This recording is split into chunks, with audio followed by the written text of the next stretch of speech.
Awalnya jujur gue nganggap underestimate sama mobil ini ya, karena di saat kompetitornya kayak Avanza, Xenia itu bener-bener melakukan sebuah ubahan yang sangat radikal, bahkan beneran dibilang all new gitu ya, generasi baru.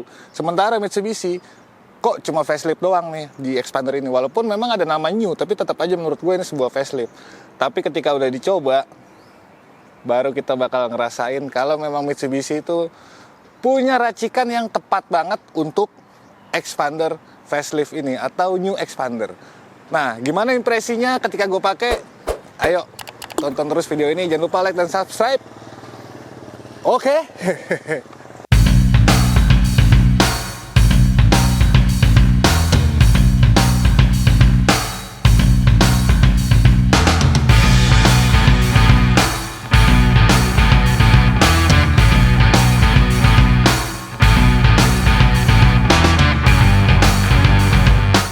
Oke, jadi tadi yang gue bilang ya, sempat underestimate dan kenapa akhirnya gue mengklaim kalau Mitsubishi itu punya satu racikan yang bagus banget buat pasar Indonesia, terutama di Xpander ini.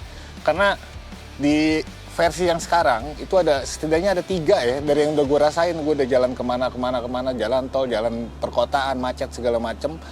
Setidaknya ada 3 perubahan yang ini sangat signifikan banget. Yang pertama itu masalah transmisinya. Oke lah, ini mesinnya tetap sama 1500 cc, tenaganya itu masih 105, ini dibilang pas-pasan. Tapi dia punya torsi yang cukup lumayan, 143 atau 145 Nm ya kalau nggak salah. Tapi itu bukan hal yang penting. Yang pentingnya adalah ini akhirnya Xpander pakai CVT. Dan itu yang kenapa bikin banyak orang, mungkin lo semua juga meragukan gitu. CVT kan biasanya pasti bakal lemot, pasti bakal apa. Dan ternyata gue sih nggak merasakan itu ya. Di perkotaan itu ini CVT-nya enak banget bekerjanya. Tetap responsif gitu ya, tetap untuk berakselerasi juga tetap oke. Dan kalaupun ada raungan mesin karena memang karakter CVT seperti itu juga sebenarnya nggak jadi masalah karena peredaman kabinnya cukup oke. Tapi nanti kita bahas nanti ya untuk soal peredaman kabin. Tapi CVT-nya gue acungin jempol banget karena sebelumnya si Xpander ini dia masih pakai transmisi 4 speed konvensional, itu pun juga rasanya udah lebih halus, lebih perpindahan giginya lebih nggak berasa gitu ya. Apalagi ketika dipakein CVT, itu bakal enak banget. Terus yang kedua itu adalah nih di bagian sini. Jadi Mitsubishi mengklaim kalau misalnya di versi baru ini suspensinya udah disetting ulang dan hasilnya, aduh ini beneran gokil sih. Lo lewat jalan-jalan yang rusak, lo lewat posisi tidur segala macem, gue kayak nggak berasa bawa lo MPV gitu. Gue kayak berasa bawa mobil yang lebih mahal, yang punya suspensi yang lebih mature, yang lebih oke lah gitu. Jadi dia ribbonnya ini apa ya, maksudnya nggak mantul-mantul gitu ya. Terus bisa juga menawarkan keempukan yang pas lah gitu ya. Jadi makanya ini yang jadi salah satu faktor pendongkrak kenyamanan ketika lo di dalam kabin Xpander yang baru ini. Itu beneran gokil sih. Gue salut sama engineeringnya Mitsubishi untuk ngerancang suspensi si Xpander yang baru ini. Bahkan ketika yang lama aja dianggap udah paling nyaman, apalagi yang sekarang. Itu cukup berhasil mereka. Nah, yang ketiga, ini sebenarnya fitur yang remeh, tapi menurut gue cukup penting ya gitu. Auto start stop engine. Jadi ketika lo lagi macet atau lagi di lampu merah, ini mesinnya bisa mati otomatis, terus lo tinggal nginjek gas, dia bisa nyala sendiri. Untuk di motor ini fitur ini udah banyak banget. Tapi memang secara efisiensi di konsumsi bahan bakarnya kurang signifikan lah. Motor kan ya itu udah irit banget ya kan. Tapi kalau mobil itu menurut gua fitur ini sangat berfaedah banget untuk membantu efisiensi bahan bakar. Dan ini satu-satunya low MPV ya, kalau gue salah dikoreksi aja, yang punya fitur itu gitu. Jadi gue juga sempat kaget gitu pas tadi nyoba gitu, ini bisa mati sendiri. Oh ternyata dia udah punya fitur itu gitu.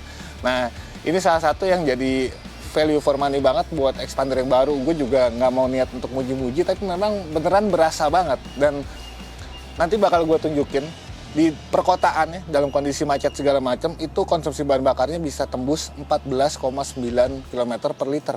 Ini untuk satu mobil yang beneran dipakai di jalan raya. Menurut gue ini udah emes, karena ya mungkin rata-rata 110, 111, 112 lah ya. Kalau sampai 114, hampir 15 tuh agak-agak gaib sebenarnya. Tapi mungkin ini gara-gara pertama transmisi CVT-nya, terus yang kedua ya tadi fitur start-stop engine-nya itu bener-bener punya faedah.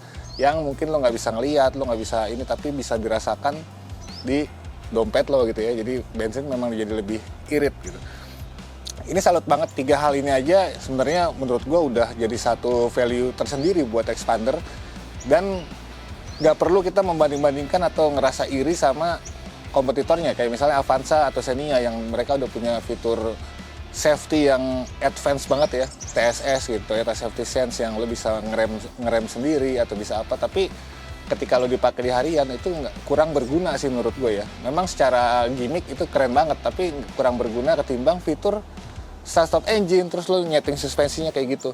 Nah, 3 hal itu yang menurut gue penting banget di sini. Jadi ketika mobil ini dipakai, pertama ya gitu, ini kita udah ngebahas soal performa.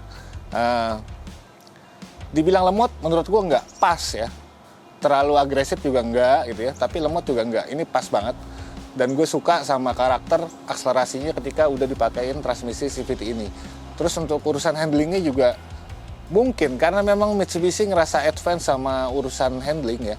Dia punya sejarah di Lancer dan lain-lain yang di rally-rally gitu ya. Bahkan Xpander pun dipakai sama Rifat Sungkar untuk ikutan rally gitu.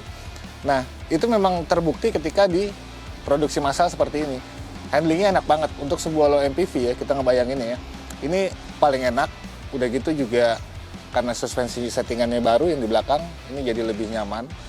Dan satu hal lagi yang plusnya adalah peredam kabinnya juga ini sekarang udah mungkin sedikit meningkat, jadi lebih senyap di dalam kabinnya, lebih enak gitu. Terus yang bikin mobil ini juga istimewa, ketika kita masuk ke dalam kabinnya, ya nuansa ya, gue bilang nuansa kemewahannya ini berasa dari material-materialnya, nanti bisa kita sebutin karena kan sebelumnya udah gue ini juga ya, soft touch segala macam. Kalau sisanya sih ya pas salah pilihan warna ya, ini beige kayak gini kan gue sebenarnya nggak suka ya, gue lebih suka warna hitam, tapi kan itu masalah selera. Tapi kita tetap bakal menemukan sebuah kemewahan di Xpander ini gitu.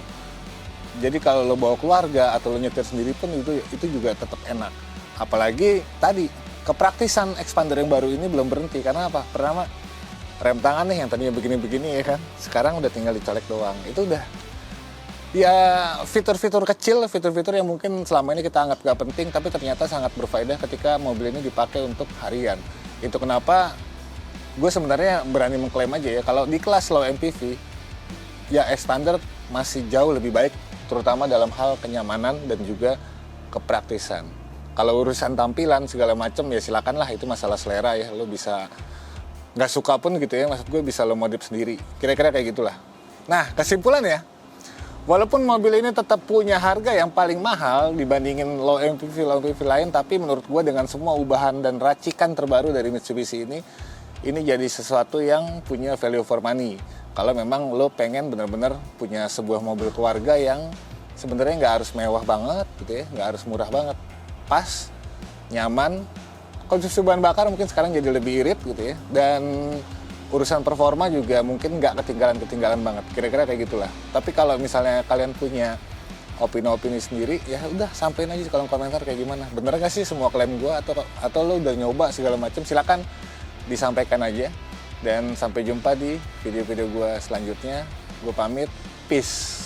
Sebelum pamit, kasih ide dong, ini kita mau bikin ngetesnya kayak gimana, ditanjakan kah atau apa gitu ya, cobain aja, oke?